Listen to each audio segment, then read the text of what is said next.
This is a review of the Corsair Vengeance K95 mechanical gaming keyboard. For an overview, the mechanical keyboards have started becoming more popular in the PC scene, particularly amongst those that make their living by writing.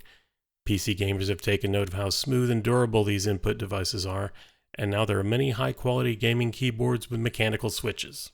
There are many different features to today's keyboards than just the type of switches under the keys.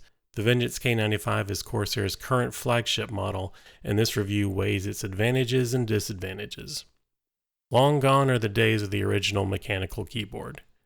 The IBM Model N was certainly a beast, but it was thought to be loud and required a lot of force to press the keys.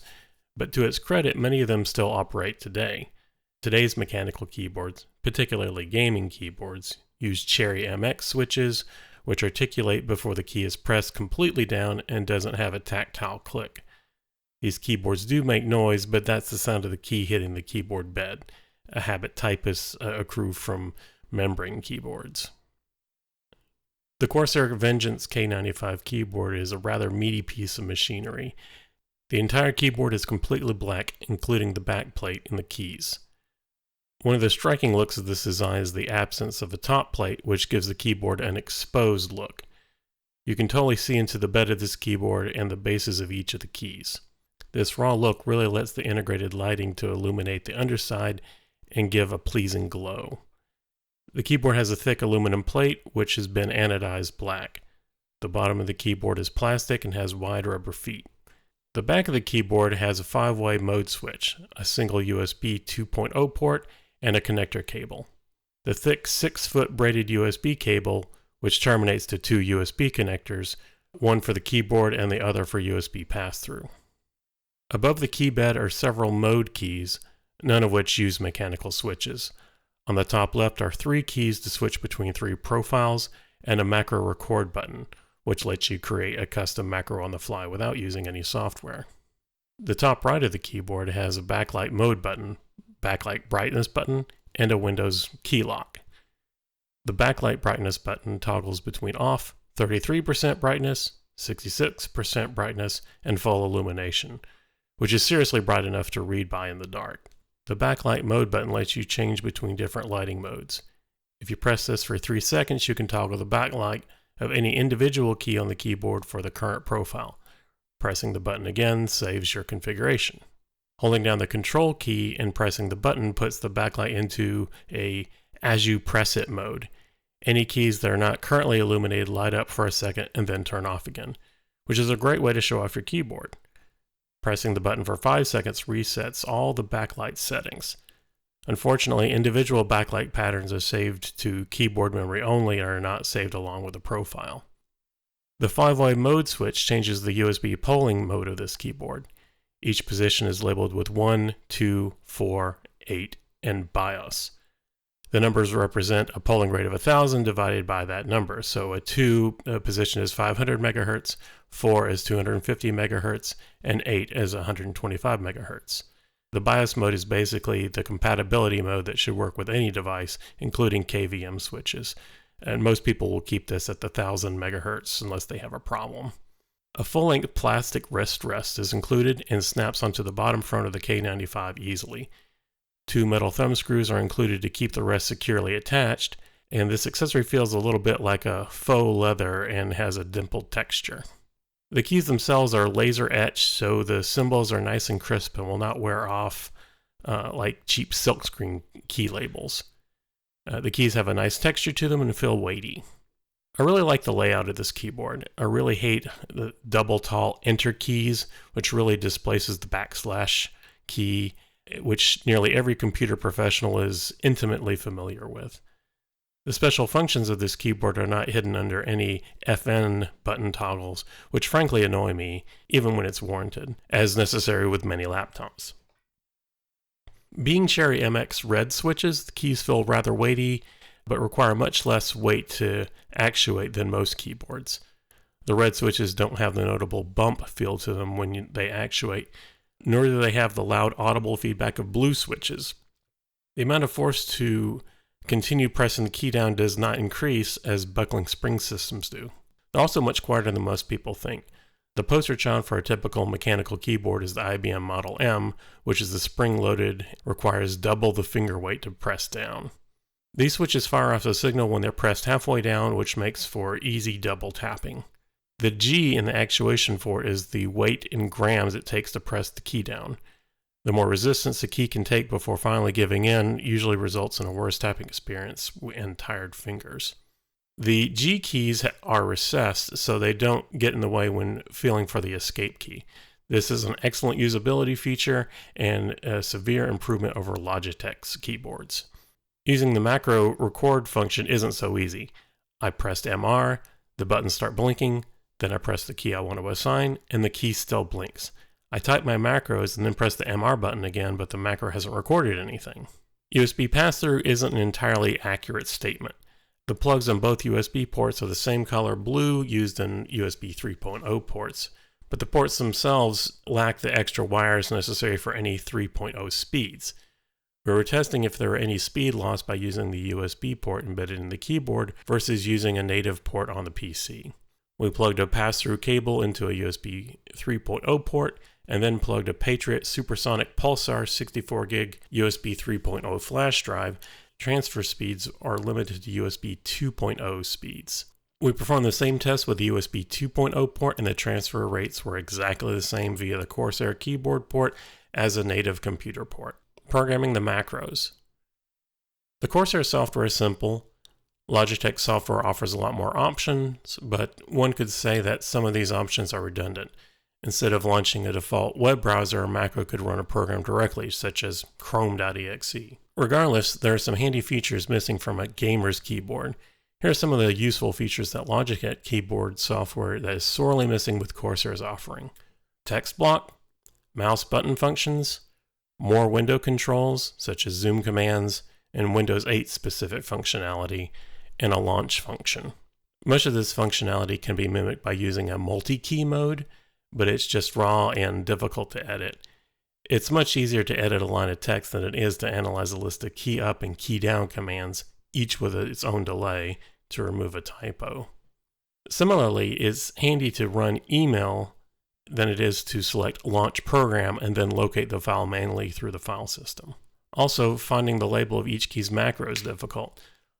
Logitech displays an overlay of each macro on top of its assigned key so you can see all of them at a glance. With Corsair software, you have to click on each individual key and populate the label field. One could compliment that Corsair software is simple or uncomplicated, but I find it raw as such and much more difficult to use. The software doesn't offer any real advanced macro ability for the programmer or heavy copy editor. Things like end of line, beginning of line, pattern matching, and regular expressions would help create some really powerful macros that would automate a lot of redundant tasks.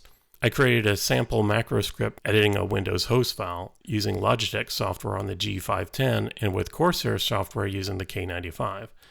It was very difficult to record a macro without a 0.5 millisecond delay automatically added between each keystroke. I had to manually remove each delay by editing the macro. Removing the delays is very annoying because once you remove the delay, the command list refreshes and puts focus back at the top, so you have to scroll down and find the next delay you want to remove. The end result is that the macro ran way too fast for the operating system to keep up, so the whole macro failed. This required a lot of tweaking to find the balance between quick response and successful execution. Logitech G510 recorded the same macro without inserting any delays, and the script ran almost instantly without any errors every time.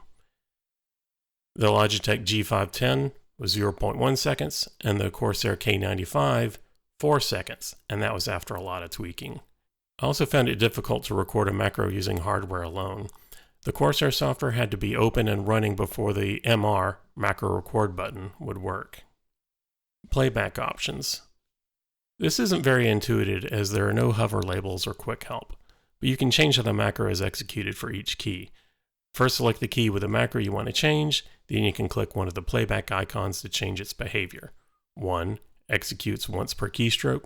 2. Executes n number of times. 3. Repeats while the key is held down. Or 4. Start-stop mode. Press once to start the macro and press it again to stop it. The usability of the software would have been greatly improved if there was some hover text or something. Once you understand what each of the icons represent, it's easy to remember though. Typing on the Corsair K95 is an absolute dream. The keys are extremely responsive. I'm a quick typist and I have gotten used to slow keyboards that just don't register my double taps of keys, like when I'm typing multiple characters in the word lollipop. But this keyboard registers the adjacent L characters with a minimal gesture. Just like people have learned incorrect handwriting with the popularity of ballpoint pens, nearly everyone in the world has been typing incorrectly. We just haven't had the right tools to become effective typists. A mechanical keyboard with a hair trigger actuation is a professional tool that any writer can get behind. If this keyboard is this responsive to repeating letters, I can understand how the sensitivity can translate within a game, such as double jumping or exiting the game because you suck, using QQ. The G button bank has been lowered so that they don't interfere with the left side of the keyboard. I used to have a love-hate relationship with the G key bank. On one hand, macros are very handy to have, and on the other hand, they're really close to the escape key, which most typists know by feel. I've accidentally missed the escape key on multiple occasions because I couldn't feel it because of those damn G buttons. The G keys are not suitable replacement for direction keys. They just don't fire the same way the regular keyboard does. Even if you change the key to repeat for 0 milliseconds and delete any delays, games will just not work correctly, if they work at all. These keys are meant to be macros. The keyboard switches to a new blank profile when you sign in as a different person. This probably isn't a big deal for most people, but if you switch between accounts, it can be rather annoying. The Corsair Vengeance K95 mechanical gaming keyboard is one of the best keyboards I've ever used. All the keys use mechanical Cherry MX red switches, whereas cheaper keyboards use membrane keys for gaming functions. The layout is thoughtful, and one of the best additions for a gaming keyboard is the placement of the G key bank, which lets you have access to lots of macros without accidentally hitting them. This keyboard can also be used for serious productivity. Macros and per key lighting is useful for Photoshop and video editing applications in addition to gaming. Corsair keyboards have that wow factor by letting you customize key illumination, and the light as you type mode is really cool. Unfortunately, the software could use some work. It's not currently possible to include mouse functions with macros, and the omission of the functions limits possibilities, particularly when editing text or programming. The software also has some usability issues, which makes editing a macro kind of painful. Macro execution is so fast that it requires serious tweaking for them to work consistently. We really prefer Logitech's keyboard software as it offers more options. It's not possible to select a new profile from the keyboard itself, which must be done from the software. While custom keylight maps are saved within the keyboard's memory, it's not tied to the loaded profile, so you have to create a generic mapping to cover most games. Typing on the keyboard is just a dream, and once you step into the mechanical keyboard world, you won't ever go back. Suddenly, a $150 purchase seems like a reasonable investment, as this keyboard could easily last 10 or 20 years. The price margin is very thin between different mechanical keyboards, so it makes sense to spend that additional $30 and get all the features rather than just regret it later.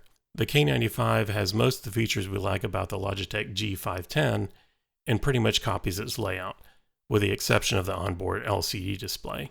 We're still waiting on the technology to evolve to allow for RGB per key lighting on keyboard displays. Right now, mechanical keyboards cannot really be faulted for the omission of those features. The Corsair Vengeance K95 keyboard is easily one of the best keyboards we've ever used, despite its few shortcomings. The media functions are well placed, configuration options are easy to use, and is extremely sturdy.